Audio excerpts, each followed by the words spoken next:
കേരളത്തിലെ പ്രത്യേകിച്ച് വടകരയിലെ എൻ്റെ പ്രിയപ്പെട്ട എല്ലാ സഹോദരി സഹോദരന്മാർക്കും നമസ്കാരം. നിങ്ങൾക്ക് അറിയാവുന്ന പോലെ രാജ്യം തിരഞ്ഞെടുപ്പ് ചൂടിലാണ്.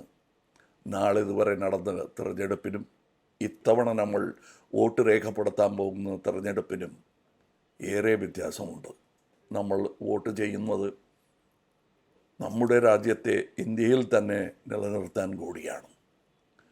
ആ പോരാട്ടത്തിൽ പ്രധാന കണ്ണിയാകാൻ പോകുന്ന നേതാക്കളിൽ ഒരാളാണ് വടകരയിൽ നിന്ന് മത്സരിക്കുന്ന ഇടത് സ്ഥാനാർത്ഥി എൻ്റെ പ്രിയപ്പെട്ട സഹോദരി ശ്രീമതി കെ ശൈലജ. ലോകം പകച്ചു നിന്ന കാലത്ത് പോലും കരുത്തും നേത്രപാടവും തെളിച്ച നേതാവാണ് ശ്രീമതി കെ ശൈലജ. വടകര മണ്ഡലത്തിന് തൊട്ടടുത്ത് കോഴിക്കോട് ജില്ലയിൽ 2018 നിപ്പ വൈറസ് ആക്രമണം ഉണ്ടായപ്പോൾ ഓഫീസിലിരുന്ന് ഉദ്യോഗസ്ഥർക്ക് നിർദ്ദേശങ്ങൾ നൽകുകയല്ല അന്ന് സംസ്ഥാന ആരോഗ്യമന്ത്രിയായിരുന്ന ശ്രീമതി കെ ശൈലജ ചെയ്തത്. കോഴിക്കോട്ടിൽ ക്യാമ്പ് ചെയ്തു. ലോകത്തിൻ്റെ വിവിധ ഭാഗങ്ങളിൽ നിന്നും അവശ്യമരുന്നുകൾ എത്തിച്ചു. മാതൃകാപരമായി പ്രവർത്തിച്ചു.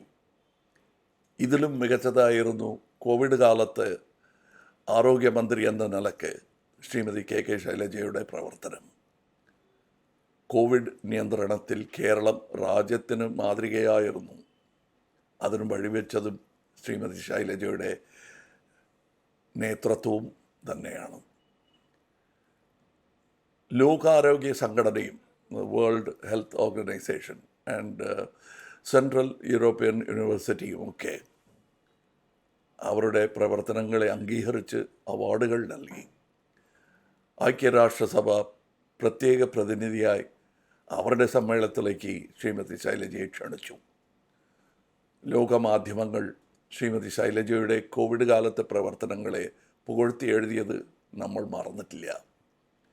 ഇങ്ങനെ ചിന്തയും പ്രവൃത്തിയും കൊണ്ട് ലോകത്തിൻ്റെ ആദരം നേടിയ വ്യക്തിയാണ് ശ്രീമതി കെ ശൈലജ. കേന്ദ്രത്തിൽ നിന്ന് കടുത്ത വെല്ലുവിളി നേരിടുന്ന സംസ്ഥാനങ്ങളാണ് കേരളവും തമിഴ്നാടുമൊക്കെ. ഈ വ്യവസ്ഥിതിക്കെതിരെ പാർലമെൻറ്റിന് അകത്തും പുറത്തും ശബ്ദം ഉയർത്താൻ കെ ശൈലജയെ പോലെ പോരാട്ടത്തിൽ പലരാക്ക നേതാക്കൾ നമുക്ക് വേണം.